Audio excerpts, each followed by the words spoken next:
Assalamualaikum warahmatullahi wabarakatuh. Salam sejahtera untuk kita semua. Om Swastiastu, Namo Buddhaya, salam kebajikan, Rahayu. Selamat siang semuanya Bapak Ibu yang kami hormati dan tentunya teman-teman semua yang telah hadir secara virtual siang hari ini. Selamat datang di rangkaian acara Culturepreneurship dengan tema potensi dan dinamika yang tentunya kami harapkan Bapak Ibu sekalian dan teman-teman untuk mengikuti acara dari awal hingga akhir karena penuh dengan agenda yang sangat luar biasa. Boleh saya minta semangatnya dengan tepuk tangannya di kameranya masing-masing, boleh? Supaya lebih semangat walaupun cara virtual, tapi semangatnya seperti sedang bertemu secara langsung ya. Kemah Budaya Kaum Muda atau yang selanjutnya disingkat dengan KBKM. Ini merupakan platform kerja budaya yang menghimpun kaum muda berusia 18 hingga 25 tahun untuk menjawab berbagai tantangan pemajuan kebudayaan di daerah. Dan luar biasa saya memberikan apresiasi kepada teman-teman 22 kelompok, 11 kelompok aplikasi dan 11 kelompok purwarupa yang telah hadir di hub yang sangat luar biasa siang hari ini. Dan juga menyimak sambutan yang akan disampaikan oleh Direktur Pembinaan Tenaga dan Lembaga Kebudayaan, Bapak Yudi Wahyudin. Kepada Bapak Yudi Wahyudin, dipersilakan. Baik, izin saya mulai dulu ya. Bismillahirrahmanirrahim. Assalamualaikum warahmatullahi wabarakatuh. Salam sejahtera bagi kita semua. Salam, Om Swastiastu, Nama Budaya, salam kebajikan, Rahayu. Apa kabar? Sobat muda, kaum muda KBKM, mudah-mudahan semuanya diberi kesehatan. Semangat terus ya. Pandemi kita jadikan peluang dan tantangan gitu. Apalagi kaum muda ini masuk ke level nasional ini, yang tidak setiap peserta dapat masuk ke level ini ya. Sebelumnya marilah kita panjatkan budi syukur kepada Tuhan Yang Maha Kuasa. Karena atas berkah dan karunia-Nya kita senantiasa diberi kekuatan, kesehatan, semangat ya untuk beraktivitas gitu. Saya senang karena saya dapat kabar teman-teman sudah melakukan visitasi, uji coba, survei, komunikasi di lapangan gitu, dan tentunya mudah-mudahan itu bisa memperkuat ya atau menjadi dasar atau landasan untuk mewujudkan ide kreatif teman-teman baik terkait dengan aplikasi maupun purwarupa ya. Dan untuk tema tahun ini kita hubungkan gitu, korelasikan dengan Desa Pemajuan Kebudayaan sehingga harapannya nanti outputnya bisa memperkuat ya kearifan-kearifan lokal yang terangkat menjadi inspirasi terkait dengan produk-produk aplikasi maupun purwarupa. Itu saja yang bisa saya sampaikan. Terima kasih atas perhatian dari teman-teman kaum muda. Sehat selalu semuanya. Mudah-mudahan semuanya bisa berjalan dengan lancar.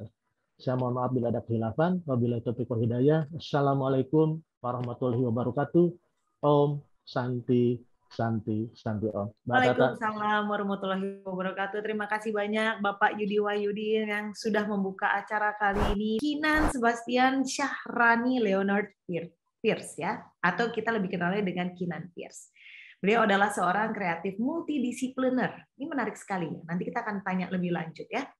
Beliau merupakan salah satu pendiri kreatif agency Stoic Trisula. Keahliannya meliputi dunia desain, advertising, dan brand strategi. Beberapa klien yang sudah pernah bekerja sama antara lain ada Starbucks, ada Ambarukmo Group, kemudian Tiket.com, Telkom, Green School Bali, dan masih banyak yang lainnya. Bahkan beberapa karyanya telah menang di beberapa ajang dunia. Antara lain Award-winning agency sebagai Campaign of the Year Hong Kong untuk produk Clear Unilever, dan kemudian ada Best Government Public Relation Campaign Barcelona untuk produk Telkom. Langsung saja kita sambut bersama-sama. Ini dia Kinan Pierce. Halo Mas Kinan. Halo, selamat siang. Agak Habik, deg-degan Om ya. Swastiastu. Apa kabar? Luar biasa, baik sekali Mas Kinan. Mas Kinan gimana kabarnya? Baik sekali, alhamdulillah. Lagi di Bali dan cuacanya hari ini enak sekali. Enak ya. Kalau di Jakarta ini cuacanya masih up and down atau naik turun. Jadi hujan, tiba-tiba panas, tiba-tiba hujan lagi ya. Mudah-mudahan sehat selalu ya dengan kondisi pancaroba seperti ini. Teman-teman yang telah hadir nih pada siang hari ini, 22 kelompok, yaitu 11 kelompok aplikasi dan 11 kelompok perwarupa yang ingin mengenal lebih jauh nih bagaimana prosesnya Mas Kinan sampai akhirnya sampai di tahap ini gitu. Pertama aku pengen memberikan apresiasi sebesar-besarnya ya untuk semua tim yang ada di sini. Energinya luar biasa dari briefing beberapa minggu lalu. Artinya ada gerakan ya, aku nggak ngelihat ini hanya sebagai sebuah kompetisi atau hanya sebagai sebuah event gitu, tapi aku merasa ini adalah satu gerakan gitu, gerakan semangat produktif, gerakan semangat berkarya yang difasilitasi.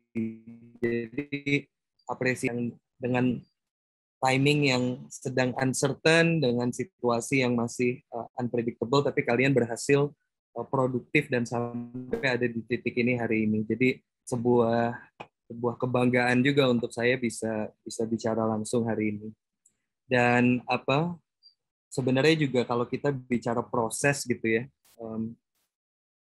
ada satu tren yang aku rasa belum pernah semaksimal itu ada di dalam satu lintas generasi, yaitu tren entrepreneurship. Dan aku rasa ini adalah satu tren yang kita harus bersyukur kita ada di dalam lintas generasi ini, kita ada di dalam tren ini, karena sekarang akhirnya goal semua anak muda atau goal satu generasi adalah menjadi pencipta. Nah ini satu mindset yang luar biasa loh. Ini menurutku sendiri, aku selalu bilang sama teman-temanku, entrepreneurial spirit itu tuh is a very spiritual spirit gitu, karena sifat-sifat menciptakan itu tuh mencoba kita aplikasikan gitu loh ke dalam hidup ini.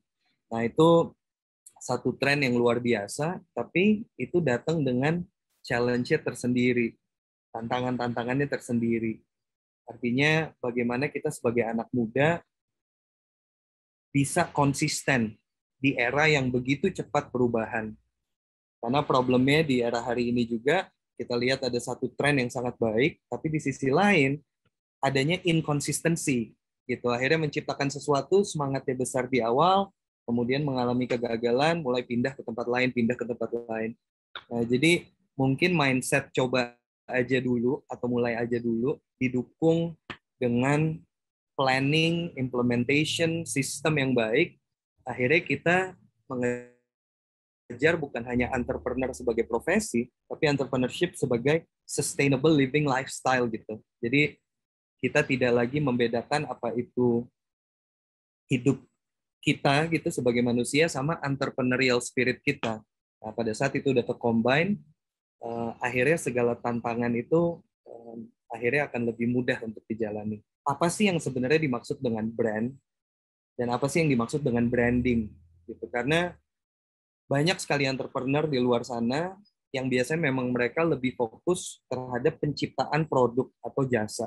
Mereka lebih fokus menciptakan sistem, menciptakan financial model, tapi pertanyaan selanjutnya, kita udah punya karyanya, bagaimana nih kita menceritakan ini ke orang? Apalagi di era yang sekarang semuanya itu sudah memiliki wadah untuk mereka menyampaikan produk atau misalnya jasa mereka. Nah, mungkin aku coba share screen ya. Jadi masuk ke fundamental pertama, apa itu brand dan apa itu branding. Ini kata-kata yang lumayan kita sering dengar, tapi pada saat aplikasi itu sering ada kebingungan. Nah, makanya aku melihat kalian di sini semua udah dalam tahap penciptaan, dan nanti setelah melewati tahap-tahap selanjutnya, pasti ini 2 poin ini akan menjadi kunci kesuksesan dari hasil cipta kalian. Jadi yang di atas bongkahan has adalah apa yang kita lihat di luar. Itu adalah ekspresi dari brandnya. Bahasa visual, gaya komunikasi. Mungkin kalau misalnya dalam konteks manusia, ini tuh adalah fashion. Apa sih pakaian apa yang kita pakai, gaya rambut kita, gaya bahasa tubuh kita, dan cara kita berbicara, ini adalah branding, pencitraan. Nah, tapi di dalam itu ada yang di bawahnya, itu ada yang namanya brand. Nah, brand ini adalah visi misi kalian, nilai-nilai yang kalian pegang sebagai bisnis atau perusahaan, fondasi dan juga core value. Mungkin kalau dalam konteks manusia, brand itu adalah hatinya, brand itu adalah jiwanya. Brand itu adalah cara berpikirnya yang mungkin tidak terlihat gitu. Nah, ini yang perlu hati-hati karena sekarang yang terjadi itu terlalu banyak orang gitu ya, bahkan nggak cuma usaha, tapi orang yang hanya fokus kepada branding. Gitu, kayak oke, kelihatannya bagus, cara ngomongnya baik, pergerakan tubuhnya luas, tapi pada saat kita ngobrol, kita coba tanya prinsip-prinsipnya, itu nggak dipikirin. Nah, sebaliknya, ada orang yang terlalu fokus ke dalam, kayak secara kejiwaannya bagus, atau produknya bagus, filosofinya bagus, tapi nggak nyampe. Kalau kasarnya orang berilmu, tapi cara mereka berbusana, cara mereka beretika, itu tidak sesuai dengan apa yang ada di dalamnya. Itu terjadi ketidakseimbangan. Nah, ini mindset yang penting gitu ya, bahwa usaha-usaha kalian ini nih bukan hanya sekedar bisnis atau hanya sekedar cara untuk making money gitu, tapi bisnis kalian adalah ekstensi dari diri kalian ke dalam bentuk bisnis yang sustainable. Selama perjalanan aku 8 tahun di dunia brand dan di dunia branding, menjadi konsultan untuk beberapa brand besar, aku mengambil kesimpulan bahwa ternyata brand itu tuh sama seperti manusia. Mereka dicintai, mereka dibenci, mereka dipercaya, mereka dicuekin, karena setiap brand itu memiliki personality. Makanya tadi aku bilang bahwa kalau kita men-treat bisnis kita tuh adalah ekstensi dari kepercayaan kita, ekstensi dari visi misi kita, akhirnya brand itu akan menjadi karakter kita dalam bentuk yang berbeda. Nah, aku pengen mencoba mengambil satu case study. Jadi setelah kita dapat gambaran secara luas mengenai apa itu brand, apa itu branding, sekarang kita coba masuk ke dalam implementasi budaya ke dalam sebuah karya atau sebuah brand atau sebuah bisnis. Kenapa itu penting? Karena semua brand pasti mencari sisi otentik, ingin mencari kita tuh bisa beda di mana. Sedangkan sekarang dari satu brand ke brand lain hampir semuanya kelihatannya sama. Apa yang bisa menjadi pembeda? Nah, ada satu formula yang menurutku sangat efektif, yaitu pada saat kita mencoba mengangkat nafas kebudayaan, filosofi-filosofi kehidupan yang memang ada di tanah air kita ke dalam apa yang sedang kita karyakan sekarang. Ini aku mengambil satu contoh, Starbucks Dewata, salah satu proyek yang aku kerjakan di 2018. Nah, proyek ini adalah hasil kombinasi brand Starbucks sebagai brand global, brand dunia, dengan mengimplementasi budaya Bali yang sangat mengakar. Dan ternyata bisa gitu, kita mengkomunikasikan itu. Jadi aku akan share sedikit landasan pemikiran dari proyek ini yang harapannya bisa menjadi inspirasi dan juga struktur berpikir untuk kita mengimplementasi kebudayaan atau filosofi kebangsaan ke dalam karya-karya yang akan kita lahirkan.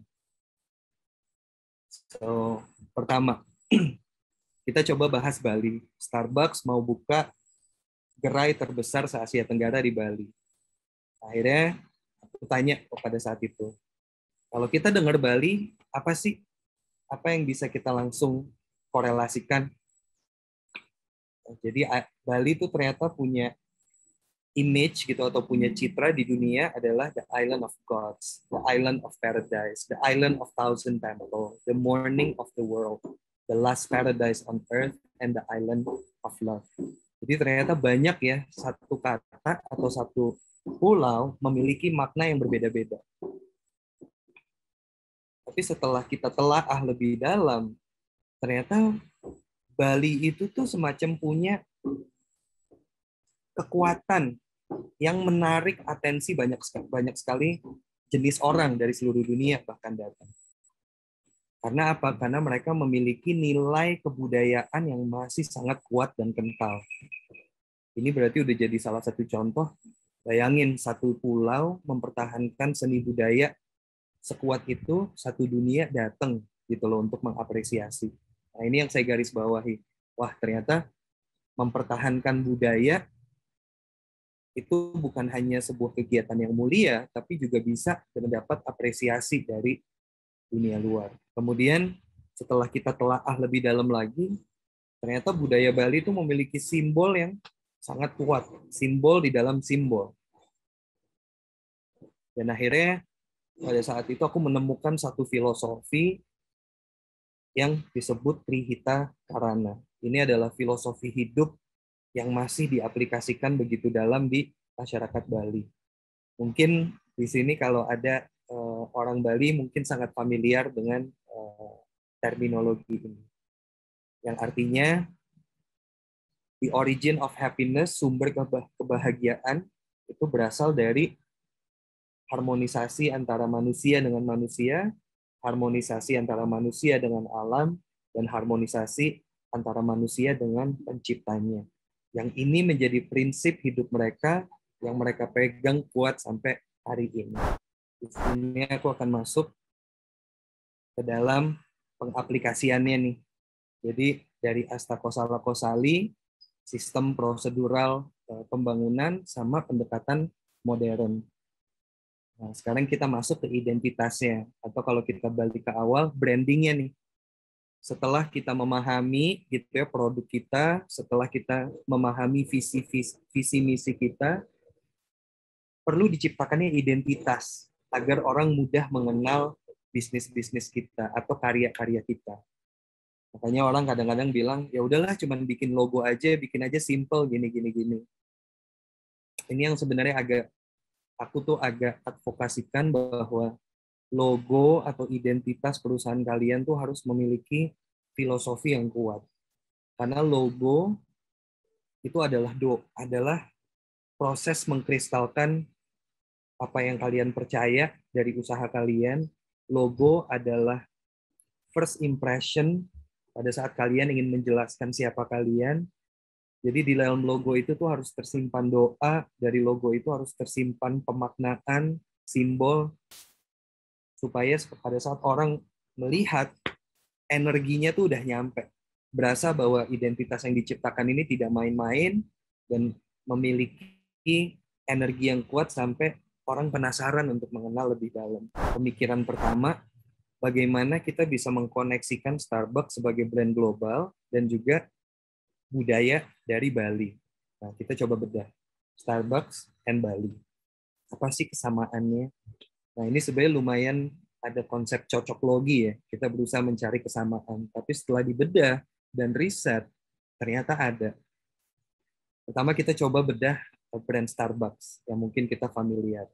Mereka punya warna hijau, itu sebagai warna utama di identitasnya. Kemudian di logonya itu mereka punya perempuan, Two Tails Mermaid, putri duyung dengan 2 ekor. Ternyata itu adalah simbol kemakmuran dan simbol keberkahan. Dan itu dari satu daerah di Amerika, tempat lahirnya brand Starbucks. Dikarakteristikan dengan seorang perempuan berasal dari laut, dan tujuan mereka adalah untuk melindungi para pelayar agar mereka bisa pulang setelah berlayar dan menikmati kopi di kafenya Starbucks. Jadi itu filosofi identitasnya Starbucks. Sekarang coba kita bedah di Bali nih. Ini adalah bentuk-bentuk yang sering kita lihat di Bali. Dan ternyata di Bali itu ada salah satu dewi yang bernama Dewi Laksmi. Nah, di sini kita melihat satu kesamaan yang luar biasa. Ada figur yang memiliki pemaknaan yang sama, prosperity, keberkahan, dan juga kreativitas, sama-sama berasal dari air, ya kan, sama-sama menjadi legenda gitu di daerahnya atau di masing-masing. Dan akhirnya kita mulai menemukan kesamaan. Wow, ternyata brand global dan Bali bisa ada kesamaannya ya. Akhirnya terlahirlah identitas ini. Jadi kita mengambil inspirasi dari bunga lotus, lotus flower, itu di mana Dewi Laksmi itu bersinggah sana, mengelilingi Pulau Dewata dan memberikan kemanfaatan kepada sekelilingnya. Dan harapan saya untuk menciptakan identitas ini supaya Starbucks Dewata sebagai gerai Starbucks terbesar di Asia Tenggara bisa membawa filosofi yang sama, memberikan keberkahan, memberikan keuntungan kepada masyarakat sekitar, komunitas sekitar, dan terlebih untuk Bali itu sendiri. Dan ini beberapa pengaplikasian identitasnya.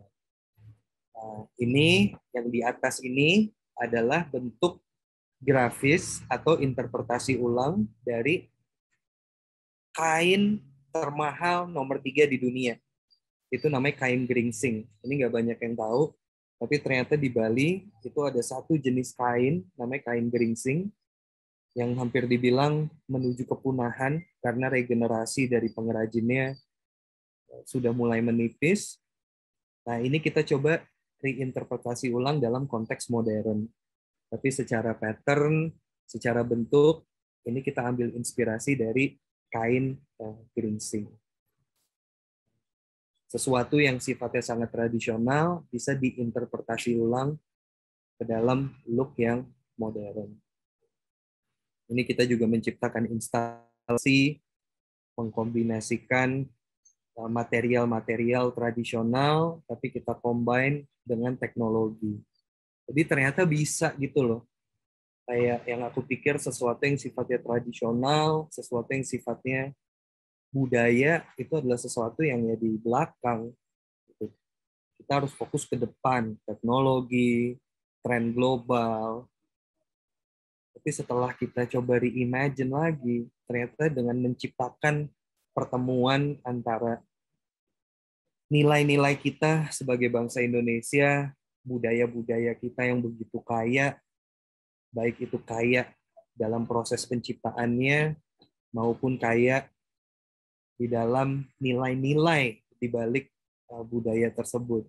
Nah, itu kita sebagai anak muda, mau penciptaan kita itu adalah basis aplikasi, basis teknologi, saya percaya pada saat kita bisa implementasi budaya atau lebih baik lagi nilai-nilai kehidupan Indonesia atau kenusantaraan ke dalam karya kita, itu yang akan membuat dunia itu melihat karyanya. Jadi itu adalah salah satu kepercayaan saya kenapa transformasi seni budaya ini harus mengakar dan harus diaplikasikan ke dalam medium-medium yang modern. Ya, ini look and feel.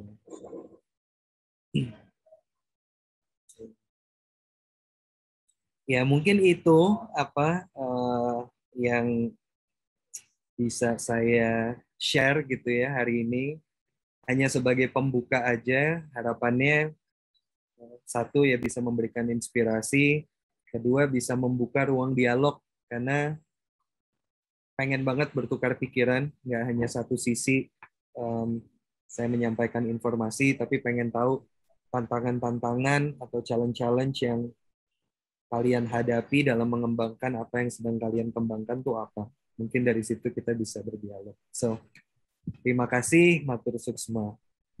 Terima kasih banyak, Matur Suksma juga, Mas Kinan. Tepuk tangan dulu dong teman-teman sekalian, luar biasa sekali ya. Aku aja sampai, karena kebetulan saya juga sempat berdomisili di Bali, Mas Kinan. Jadi begitu dengar ceritanya, wow, kayaknya saya udah cukup lama di sana aja nggak dapet cerita sedetail itu. Dan ini membuktikan bahwa ternyata kita tuh harus menemukan celah-celah tertentu yang akhirnya menjadi sebuah nilai jual lagi, gitu, nilai jual budaya gitu yang bisa dikenal lagi lebih luas lagi. Bahkan akhirnya nyampe ke saya pun ataupun ke teman-teman sekalipun membuat kita, wow, ini pengetahuan baru gitu ya. Terima kasih Mas Kinan. Ini saya juga akan langsung saja mempersilakan kepada teman-teman sekalian dan juga para mentor-mentor yang hadir pada siang hari ini juga boleh langsung siap-siap untuk menyiapkan mungkin ada curhatannya, ceritanya, atau dari angle mentor yang selama ini sudah memberikan materi kepada teman-teman sekalian gitu kan, mungkin ada cerita tersendiri juga boleh dipersiapkan. Tapi saya pengen ngobrol lagi sebentar nih sama Mas Kinan. Mas Kinan, ini kan semuanya pasti ada triggernya atau awal mulanya gitu, di mana kalau kita tahu Mas Kinan ini kan sebenarnya dibesarkan dalam lingkungan yang mixed culture gitu. Sebenarnya apa sih yang membuatnya sampai akhirnya, wah, I'm Indonesian and I'm proud of it gitu. Apa momennya tuh? Wah, pas banget. Aku hari ini baru ngobrol sama salah satu orang Banjar di dekat rumah ini. Kita ngobrolin hal yang sama. Gitu. Dia bilang, Mas Kinan, kok Mas Kinan nih lebih ngedalamin budaya daripada saya sendiri gitu. Iya, bener. Nah, terus aku bilang kayak, tumbuh besar di lingkungan yang mix gitu ya. Papa orang Inggris, mama orang Indonesia. Aku tumbuh besar itu punya krisis identitas. Gitu kayak mungkin kalau kadang-kadang enak gitu, kamu orang mana? Oh, saya orang Jawa, saya orang Sunda, saya orang apa, itu jelas gitu kayak, oh saya orang ini, berarti secara nilai-nilai hidup, filosofi dan lain-lain ya kita udah punya panduannya gitu kan dari orang tua dan lain-lain. Nah tapi mama yang asal dari Dayak gitu ya, suku Dayak, kemudian papa yang dari Inggris, kemudian kakek Portugal gitu, jadi kayak who am I ya gitu, kayak berpegang kemana ya. Nah tapi karena tumbuh besar di tanah Indonesia dan melihat udah mulai perbandingan kan gitu, kayak pergi ke Inggris gitu, jalan-jalan keliling dunia ada kesempatannya, alhamdulillah. Di situ aku ngerasa aku cinta sekali dengan orang-orangnya di sini karena nilai-nilai kehidupannya tuh begitu mulia, kayak gotong royong, ramah tamah, sopan santun. Itu kan nilai-nilai yang bukan nilai-nilai global loh itu. Kayak setelah kita keliling tuh kita akan sadar, wah gila ternyata nilai-nilai kehidupan ini begitu begitu berdampak gitu loh. Dan akhirnya aku mencoba mencari tahu nilai-nilai ini tuh datang dari mana sih. Wah ternyata dari budaya gitu loh. Nilai gotong royong buat masyarakat kota artinya saling membantu satu sama lain. Tapi aku ke satu desa di Sumatera, mereka bilang gotong royong itu adalah bentuk tarian. Artinya pada saat kita menari bersama secara harmonis, itu adalah bentuk kita saling membantu satu sama lain. Kayak, wow, satu nilai kehidupan bisa memiliki produk budaya yang beda-beda gitu. Iya. Akhirnya dari situ aku mendedikasikan bahwa kecintaan aku akan coba aku aplikasikanlah ke dalam karya-karya. Iya, dan luar biasanya nilai-nilai yang didapatkan ya, sebuah nilai budaya yang ada hanya di Indonesia itu menjadi identitas bahkan ya akhirnya ya. Itu luar biasa sekali. Nah, Mas Kinan, kita akan coba langsung aja ngobrol. Kayaknya dari tadi saya juga lihat nih di kamera, teman-teman sekalian ada yang sangat dekat dengan kamera gitu.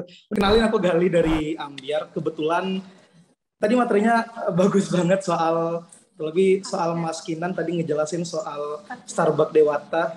Gokil. Keren banget, Kak. Aplikasi kami namanya Seternak. Seternak itu sederhananya adalah kami mau ngebantu para peternak-peternak. Kebetulan desa yang akan kami tuju itu Payakumbuh. Nah, Payakumbuh ini desa ini peternakan itu kayak luar biasa sekali gitu. Di situ potensial banget. Dari peternaknya banyak, kemudian juga ada sentra ternak juga, pasar ternak, kemudian ada dinas peternakan, pengembangan peternakan, di situ bagus banget. Nah, jadi kami ciptakan adalah aplikasi marketplace buat para peternak, khususnya ayam petelur sama ayam potong, untuk ngejualin langsung ke orang-orang, bisa beli langsung ke para peternak gitu tanpa ngelewatin jalur distribusi yang panjang gitu. Misalnya pengumpul mafia lah. Iya gitu, Kak. Jadi misalnya itu, dan customer-nya tuh misalnya mungkin rumah makan atau martabak telur atau hebat. Mereka mungkin yang dulu harus pesan lewat distributor yang jauh perjalanannya, mereka sekarang bisa langsung pesan ke peternaknya langsung gitu lewat aplikasinya. Dan setelah kunjungan kami ke sana ya sangat terbuka sekali sih para peternak yang masih di bawah 50.000 ekoran, mereka juga senang karena kebanyakan kalau peternak ayam yang kurang di bawah itu ya, maksudnya peternak itu mereka belum punya tetap gitu. Nah mungkin lewat aplikasi ini untuk pelanggan mereka bisa lebih banyak gitu. Jadi gitu Mas. Jadi nggak tahu, saya sekali soal Starbucks tadi saya nggak juga bingung nih akan menanyakan apa, karena sekali tangkep wah gokil sih. Tapi yang masih bingung di kelompok kami ini masalah apa sih Mas? Kami masih belum dapetin bagaimana kami bisa masukin kebudayaannya di situ. Kami masih lagi cari-cari, masih lagi explore.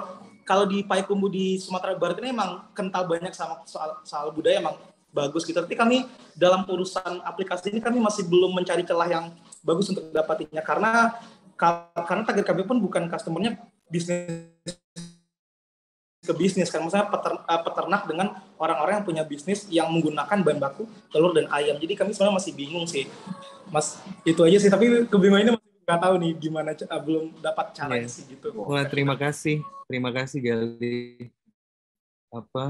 Yang pertama-tama aku selalu excited ya mendengar tipe-tipe bisnis itu yang turun ke grassroots gitu, yang artinya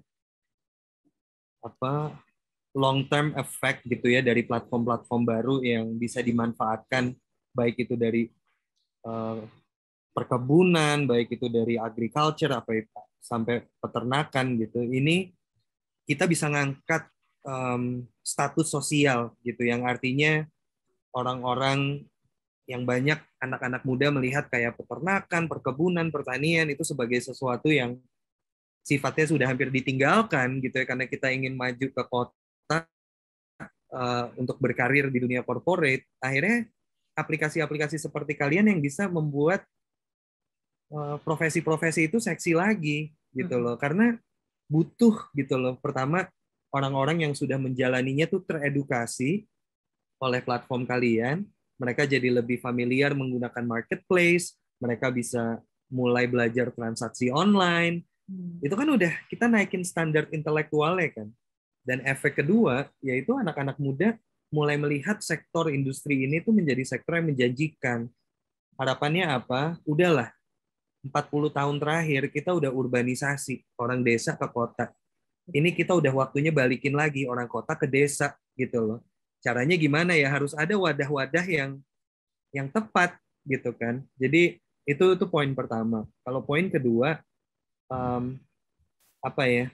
jangan kita kadang-kadang melihat budaya itu hanya di level estetika gitu. Bagaimana kita mengaplikasikan budaya ke dalam platform kita? Bukan. Justru nilai-nilai kehidupan itu yang menurut aku produk budaya yang paling kuat. Bagaimana proses sosialisasi, proses edukasi, proses kolaborasi itu berdasarkan nilai-nilai budaya yang kita pegang. Jadi bukan soal kelihatannya harus pakai kebudayaan ini, kebudayaan itu, tapi secara proses menurutku kita sebagai Indonesia bisa menciptakan cara kerja sendiri, bisa menciptakan sistem sendiri yang berdasarkan nilai-nilai kehidupan yang kita punya. Nama saya Michael Saur Penuman Gaul, jadi biasa dipanggil Michael. Dalam KBKM 2021 ini tim kami bernama tim Haminjon. Haminjon sendiri berarti bahasa Batak Toba yang artinya itu adalah kemenyan. Jadi kami itu mengangkat kemenyan daripada Sumatera Utara, khususnya di Kabupaten Humbang Sundutan. Nah dari kemenyan inilah kami menciptakan sebuah pewangi, bisa pewangi ruangan dan parfum, dan sampai saat ini masih berwujud red diffuser. Ini juga binaan daripada mentor untuk fokus di satu produk dulu di nasional ini. Jadi red diffuser yang kami angkat ini adalah red diffuser dengan bahan utamanya kemenyan Toba. Nah dari kemenyan ini juga kami mau mengembangkan yang namanya budaya mengarontas yang telah ditetapkan sebagai warisan budaya tak benda tahun 2018 oleh Kemendikbud. Jadi dari ketika sudah ada produknya yaitu tadi red diffuser kemenyan, untuk membangkitkan atau menghidupkan ekonomi kreatif di Desa Sipituhuta yang menjadi objek kami berinisiatif dengan adanya produk ini, maka harga kemenyan yang dijual oleh petani sekitaran Sipituhuta boleh meningkat. Kemudian mereka memiliki pasar, karena mereka ini sampai sekarang ini belum mengerti hasil kemenyan yang mereka hasilkan daripada hutan kemenyan itu nggak tahu mau dibuang kemana, nggak tahu mau dijual kemana. Jadi yang menampung itu adalah tengkulak-tengkulak yang bisa menekan atau membuat harga itu bervariasi tanpa ada standarnya gitu. Padahal kualitas mereka itu sama semua. Nah, dengan adanya ini kami bekerja sama dengan BUMDes untuk menampung dan nantinya melalui pemuda desa ataupun PKK maupun BUMDes yang akan mengelola produk kami ini untuk nantinya bisa menjadi sentra daripada kemenyan itu. Dengan target jangka menengah dan jangka panjangnya akan ada desa wisata di desa tersebut yang bisa mengedukasi kemenyan. Jadi kemenyan ini bukan saja dikaitkan dengan mistis yang kita tahu sampai sekarang ini. Jadi bukan saja bicara soal dunia horor, tapi ada sejarah yang sangat melekat, baik cerita budayanya maupun ada ritualnya dan lain sebagainya yang bisa kita kenalkan melalui Haminjon ini.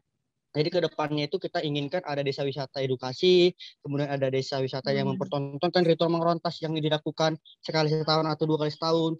Jadi banyak yang bisa kita jadikan melalui kemenyan karena kita bisa tahu kemenyan ini menjadi rempah dunia yang saat ini sedang kita kembangkan ataupun kita kenalkan kembali bagaimana keharuman atau kejayaannya kemenyan di masa lampau. Kira-kira seperti itu, Mas. Jadi yang menjadi pentingnya kami sekarang ini brandingnya, betul. Brand dan branding ini yang sangat penting bagi kami karena ini yang menjadi kendala kami kemarin di mentor juga karena dari 3 orang yang kami dalam kelompok ini kurangnya di desain. Aku rasa secara brand udah sangat seru.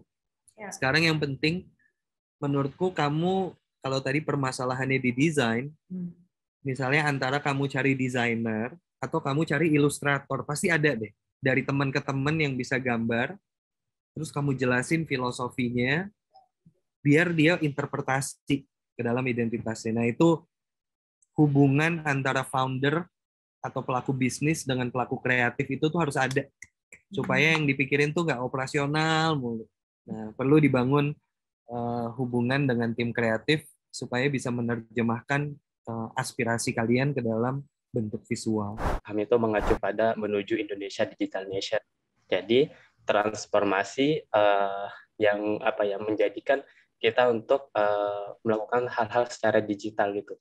Memang sih semua hal itu nggak harus bisa di digital terselesaikan gitu. Tetapi kan pada nyatanya masyarakat itu menjadi pilar penting utama untuk terwujudnya transformasi menuju Indonesia Digital Nation.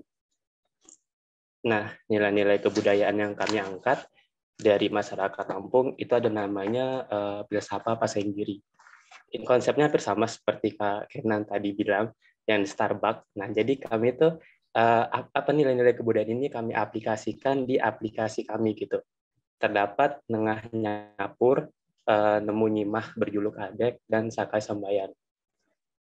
Jadi, 4 itu mempunyai arti makna yang luas gitu, tentang hubungan hidup antar masyarakat, tentang membuka diri gitu, tentang berkolaborasi. Nah, objek kami yaitu tentang Desa Sendang Baru, di mana di sini mempunyai kekayaan hutan yang sangat baik gitu. Penghasilan utamanya tentang gula aren. Problemnya di sini tuh tentang pendistribusiannya sih Kak, lebih tepatnya. Jadi kami membuat aplikasi seperti software akuntansi untuk segala pencatatan ataupun pergerakan bisnis mereka, agar bisnis mereka itu dapat berkembang, sehingga mereka itu harapan kami dapat ekspor gitu, gula arennya maupun gula semutnya gitu. Jadi platform kami itu adalah platform yang berisi banyak sisi gitu. Dari segi konsep bisnisnya, kita melibatkan para stakeholder juga. Kita juga alhamdulillah udah dapat investor lokal dari KBKM ini.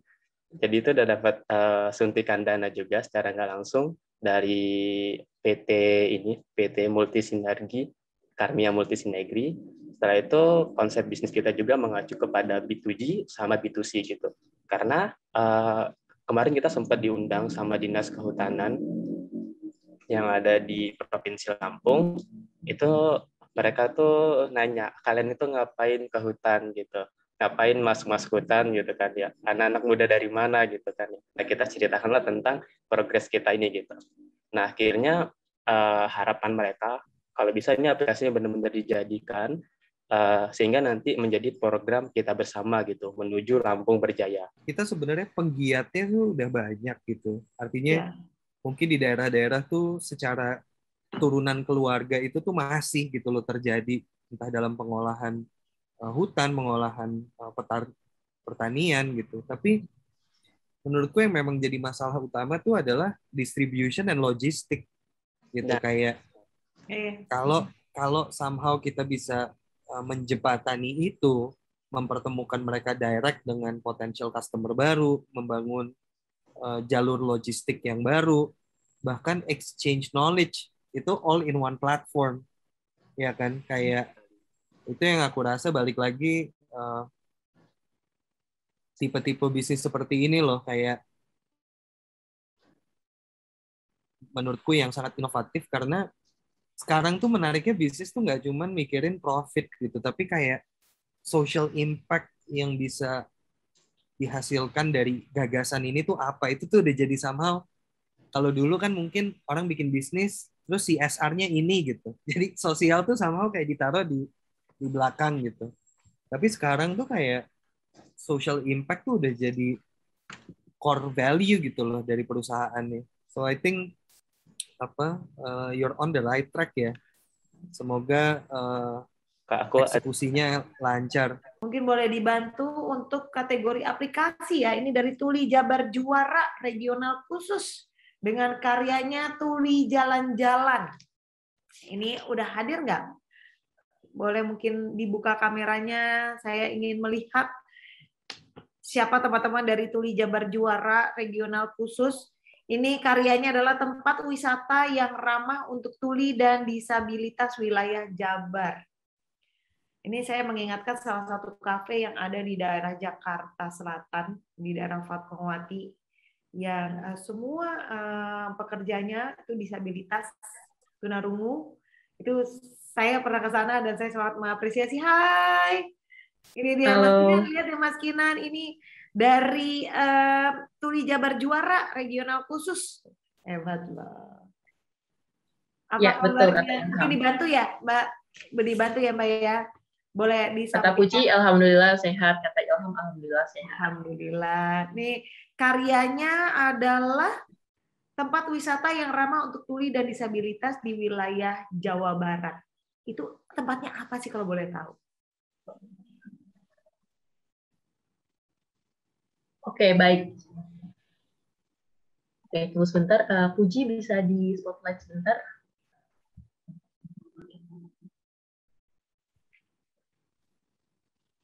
Ya, baik.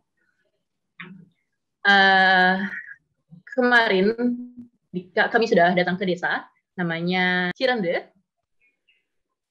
Di Cirenden, itu di sebuah perkampungan. Saat kami datang, kita tim tuli datang, kami mengajak untuk warga sekitarnya untuk berisyarat, untuk belajar isyarat. Jadi di lingkungan ini kami coba, dan ternyata memang seru sekali prosesnya. Kita sama-sama belajar bahasa isyarat, karena tujuannya adalah bagaimana kita bisa berkomunikasi dengan mudah. Nah, di desa ini, oke, maaf Puji. Ya, kata Puji, maaf, sinyal saya agak sedikit terganggu. Oh iya, nggak apa-apa Puji. Tapi ini luar biasa sih, karena memang ini butuh ya. Karena kita kan bagaimanapun juga memiliki hak yang sama, fasilitas yang sama gitu ya. Dan dibangun seperti ini jadi lebih membantu. Gitu. Ya mungkin apa yang disampaikan Mbak Tamiya?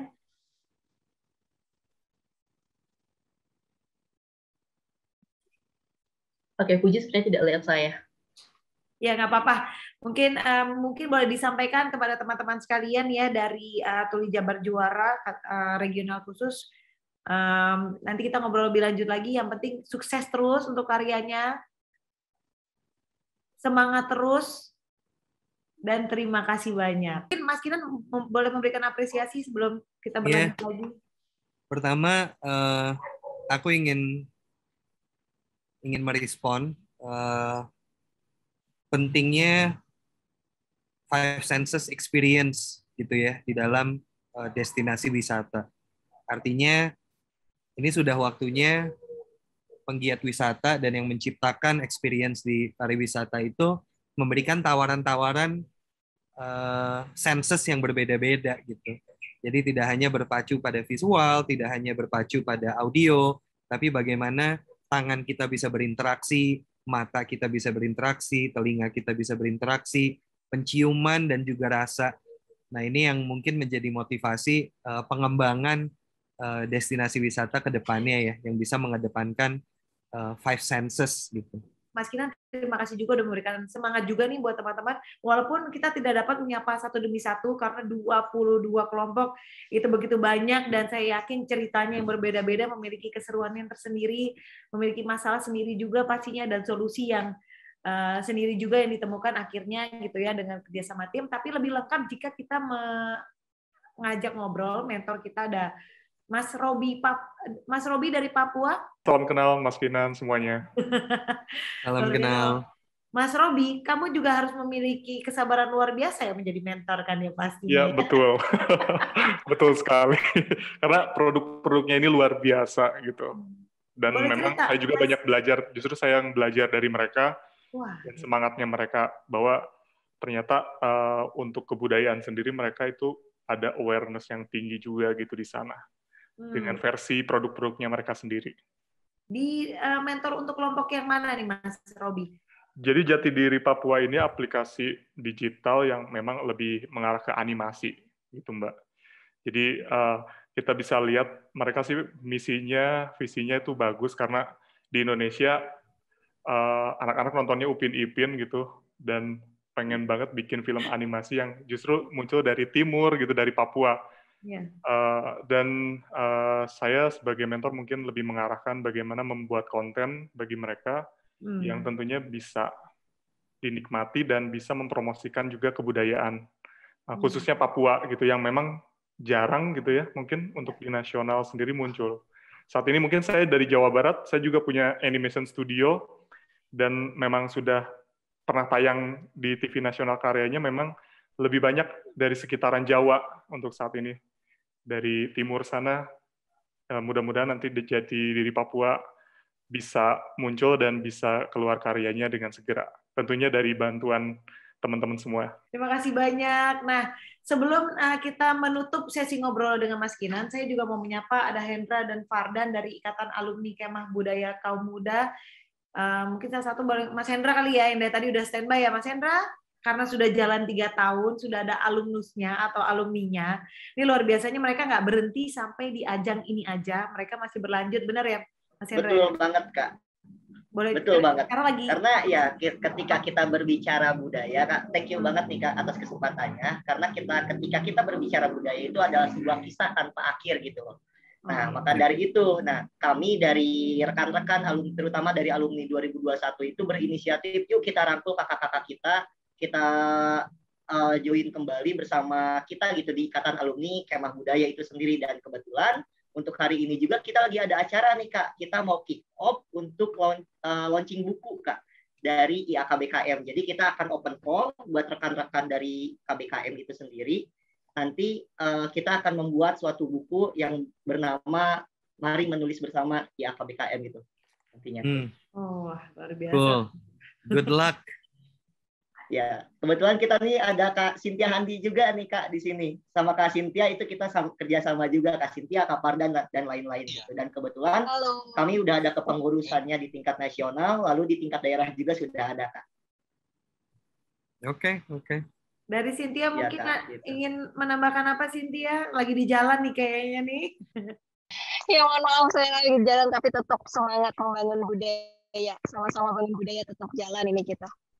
Nah, semoga dengan adanya stimulus yang dilakukan kementerian ini, saya juga selaku mentor, kemudian juga teman-teman bersama dengan para anak-anak muda yang hebat-hebat dari seluruh penjuru Indonesia yang dikumpulkan oleh kementerian di wadah Kemah Budaya Kaum Muda ini ada kelanjutannya. Semoga kita bisa bersama-sama dalam berbagai bentuk apapun itu, tentunya dengan kita lakukan kita maju menuju Indonesia 2045, Indonesia emas ini Ayo kita kuatkan secara identitas Indonesia, yaitu kebudayaannya. Maka Indonesia maju, budaya Indonesia harus lebih duluan maju agar kita kuat ketika menjadi negara maju.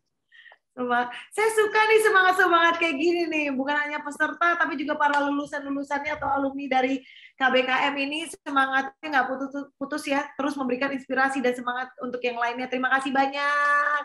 Baiklah kalau begitu, terima kasih ya, sukses terus juga untuk Ikatan Alumni Kemah Budaya Kaum Muda. Dan Mas Kinan, kita sudah sampai nih di penghujung acara ini. Mohon maaf nih karena begitu banyak yang ingin berinteraksi dengan Mas Kinan dan ingin ngobrol satu dengan yang lainnya gitu ya. Saya sampai nulis di chat juga, sedih waktunya terbatas, maaf ya tidak bisa tersapa semuanya. Tapi Mas Kinan sebagai penutup mungkin boleh memberikan apa ya bahasanya, motivational speech mungkin seperti apa gitu untuk menutup, silakan. Ya, sekali lagi terima kasih. Sebuah kehormatan untuk bisa bicara di sini. Dan mungkin sebagai motivasi kita tutup kali ya. Kayaknya udah banyak sekali semangat, banyak juga informasi yang bisa kita terapkan gitu. Dan mungkin saya ingin menutup ini dengan berdoa, semoga kita semua di sini bisa mencapai mimpi-mimpi kita. Semoga semua karya-karya yang akan kita lahirkan bisa memberikan kemanfaatan, bisa membawa keberkahan, dan ya kita sukses dan berbahagia ke depannya. Terima kasih semuanya. Bagus banget, saya suka kata-kata yang penting kitanya dulu harus bahagia. Kalau enggak kita nggak bisa menyebarkan kebahagiaan itu. Mas Kinan, terima kasih banyak Mas Kinan. Sukses terus untuk karyanya, ditunggu proyek selanjutnya. Dan sedikit saya kasih cerita juga, Mas Kinan, setelah Starbucks itu jadi, yang di Bali, saya nggak dapat antrian. Saya sudah pengen ikut tren ke sana, nggak dapat antrian. Yaudah, sukses terus ya Mas Kinan ya. Terima kasih banyak. Tepuk tangan dong teman-teman sekalian untuk Mas Kinan. Mas Kinan Pierce luar biasa sekali. Udah memberikan semangat untuk kita semua. Dan akhirnya kita sudah sampai di penghujung acara. Dan untuk teman-teman sekalian, jangan lupa untuk terus mengikuti informasi mengenai puncak acara KBKM Nasional 2021 di Instagram, yaitu di @kemah.budaya. Di mana di Instagramnya pun sudah ada link websitenya. Link websitenya adalah kbkm.kebudayaan.id. Terima kasih sekali lagi teman-teman. Saya boleh nggak sih semuanya nyalain kamera? Saya mau minta semangatnya, tepuk tangannya, tolong nyalakan kamera. Semua teman-teman, 22 kelompok dan juga mentornya. Ada 11 kelompok aplikasi, 11 kelompok purwarupa. Apapun karya kalian, jangan berhenti hanya sampai di sini, karena sudah diberikan wadah luar biasa, yaitu KBKM. Dan tingkatnya sudah nasional, semoga ini bisa meneruskan langkahnya bukan hanya di dalam negeri, tapi sampai ke luar negeri. Amin, amin. Mohon maaf ya sekali lagi teman-teman, ini karena keterbatasan waktu, kita harus menutup perjumpaan kita pada sore hari ini. Nggak kerasa sudah sampai hampir jam 4 sore. Ayo, jangan lupa mandi sore. Jangan mentang-mentang semuanya sudah di rumah aja jadi malas mandi. Ingat juga jangan lupa untuk menerapkan protokol kesehatan dan jaga kesehatan. Stay healthy, stay safe. Sukses untuk kita semua. Mas Kinan, sekali lagi terima kasih banyak. Jajaran yang terhormat, terima kasih banyak.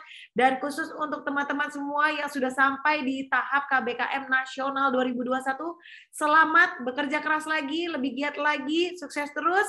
Sampai jumpa di lain waktu. Saya Tata Yang, pamit undur diri. Salam sukses. Wassalamualaikum warahmatullahi wabarakatuh. Selamat sore.